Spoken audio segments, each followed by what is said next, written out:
Currently, the Salt Lake Temple is under construction, or renovation, once again, and it will be so until 2024.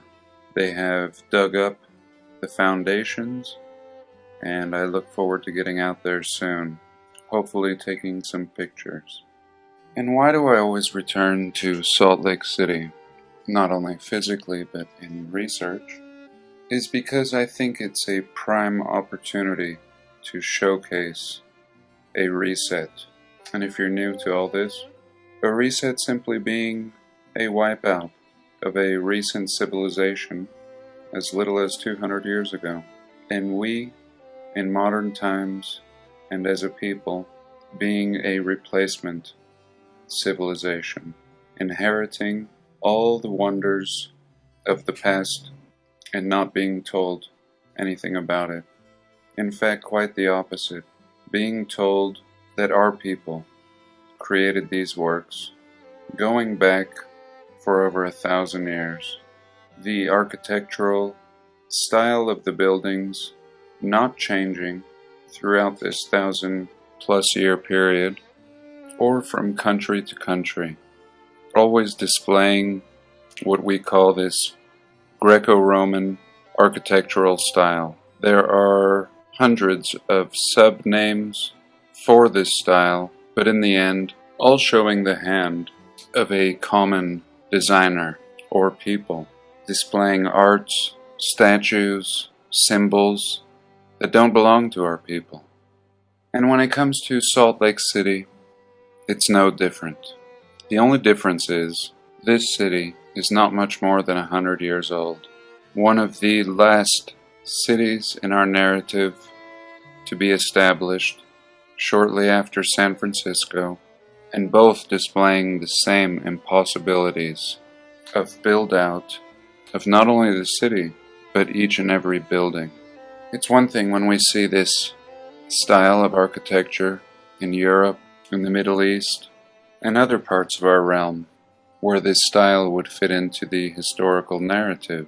But when this style comprises the majority of a city built out in less than 50 years by a people who arrived with little more than horse, oxen, wagon, and the clothes on their back. And as always, I don't know, and that's why I research. And I thought today we'd have a look at a nice selection of pictures, once again. I think they're a good source of historical evidence. Anyone can write some words in a book and paint or draw some beautiful depictions, but as they say, a picture is worth 1,000 words. And I started this video this morning, or at least started to start, and now it's almost 11 in the evening. It seems like everything gets in the way and distracts us from doing anything, really. So here we are. And just to set the backdrop, in 1847, a little handful of people, Mormon settlers, came to the Salt Lake Valley. And by 1913, we have this. A very similar picture that could be taken today. A 50-year city, and not just a junkie city, similar to San Francisco. Another 50-year city built out in the same fine detail as the most beautiful cities in the world. And here we have the very beginning, the quarries. And I don't discredit the ability of man to cut stone and to erect works of wonder. I do, however, question the ability to do this in a short amount of time, with no modern machinery and no massive armies of manpower. And again, as I said, a picture is worth 1,000 words. Hard work can be captured in a photograph, and this is something that we seldom see. So here again we have the very beginning, the temple not built according to their history, and not beginning construction until 1872. Here we can have a little look at granite being quarried at Little Cottonwood Canyon, which is about 10 or 15 miles away from the site.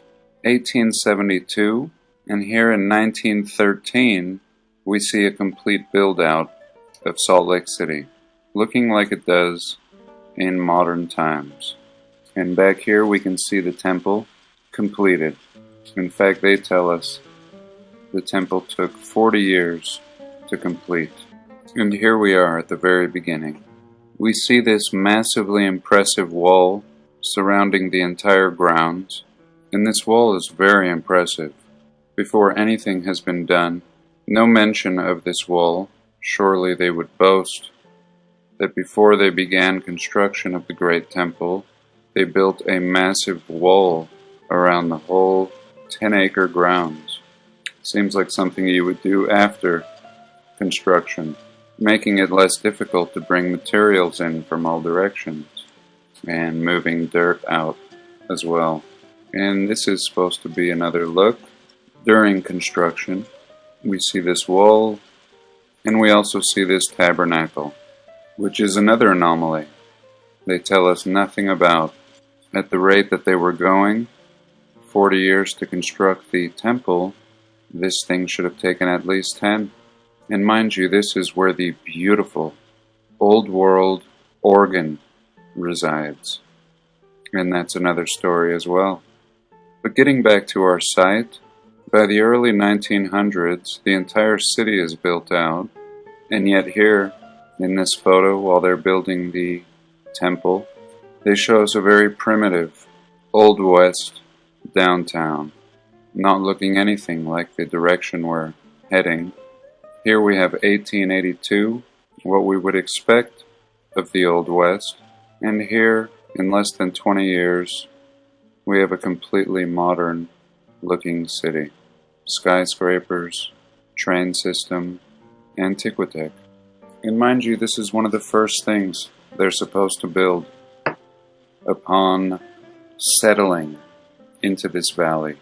After being persecuted and driven out of Illinois, again arriving with little more than their belongings in wagons.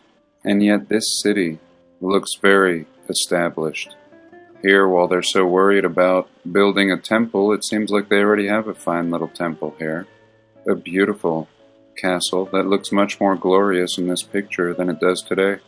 And all these trees, at least 15 to 20 years of growth. And here a little look from the north, looking south, and really looking like the city that was once established, now in ruins. And just to prove this, compared to the Old West photo they showed us, what we can see back here are very advanced looking buildings. Here we can see a row of what looks like a dozen columns, some massive building similar to a courthouse, and again just seeming like this city goes on, and yet it seems to be smudged out at about this point. And this photo is very dark, and again seems to have been tampered with. Here we're halfway through construction, which has to bring us to the 1870s, 1880s, and this city not looking like it's on its way to this. Not what they want to depict, at least. This photo giving the impression that we ought to have for a city just starting out, and I have a feeling the front half is an actual photo and the back half is a rendering. And here, maybe 3/4 complete, we see absolute roads of mud and abandonment. And the mud seems pretty recent, not full of ruts from snow and rain, but rather looking like a city that's been abandoned for at least 50 years, maybe less. And again, we see these massive columns in the background, really pretty massive buildings, as it is downtown. But somebody has come in and made it look like there's pollution or fog. These cranes always seeming to be in the same position, and the only people I can see are these three characters down here. Here again, a picture of construction still going on. We see the horse and wagons in the streets, and very mature trees. Again, if the temple is not complete, we have to place this around 1880, and have these settlers had time to plant all these trees? Really, when I look at these houses, they already seem in disrepair. You can see the weathering on the roof line here, like it's taken some water damage. The chimney really burnt out, and it looks like these buildings are all made of brick. What mention of the production of all of this brick, not only in Salt Lake City, but all throughout our realm. A kind of smoking gun, waiting to be explored. And nothing really seems to change. I think these buildings now don't look as old westy as they did in the earlier photo. They are now made of brick, and they actually look old, not like new construction. And now these buildings have these ornamental flares, cast of concrete, and what I believe is this is exactly what was here in that earlier photo, and this is not brand new construction. And really the town not changing, the population not growing. By the late 1800s, shutter speed and cameras quick enough to capture an image. Here we can see a man clearly walking, and there's no excuse. Not a single person on this construction site. We can see some junky little cabins down here, the types of construction we would expect from a settling people. And why would these people need to build this? Especially when they already have this and this. How many houses of worship do a people require to praise the Lord? Here they are, if only we could ask them. And here in 1890, we have a nice posing, not a lick of construction, but a nice photo opportunity. Revealing much. The temple looking aged in this photo. One window is in, and we can also see the windows that are currently filled in with dirt. And in current times, I believe this has been turned into a doorway, and there's stairs leading up to it. I think 3 or 4 spots around the temple showing these same characteristics.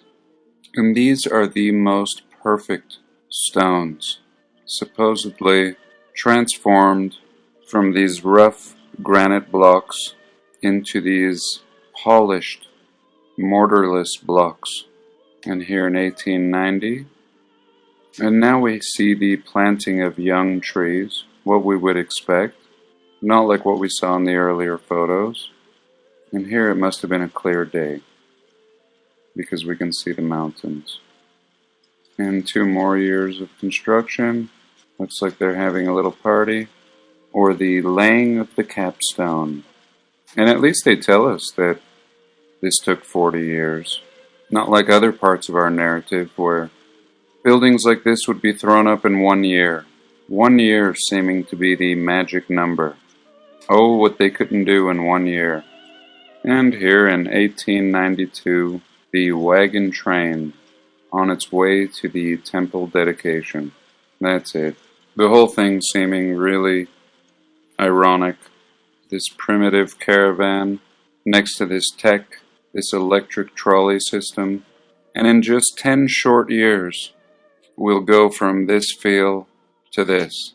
And lastly and finally, this channel recently shared a video showing some of these anomalies at the Mormon temple. And I'll leave the link to his video. Some interesting puzzle pieces. And I'm just going to show you this one. Here's an aerial photograph showing the temple complete. And everything looking fine and dandy, with the exception of this Mormon tabernacle choir. This is an absolute first for me. I'm not going to dig into it tonight, but I look forward on hearing your comments. Was the temple at one point an airport terminal? This is absolutely astounding to see. Never once have I seen this picture. And we've seen a lot of repurposing But if this is true, it brings a whole new meaning to the idea.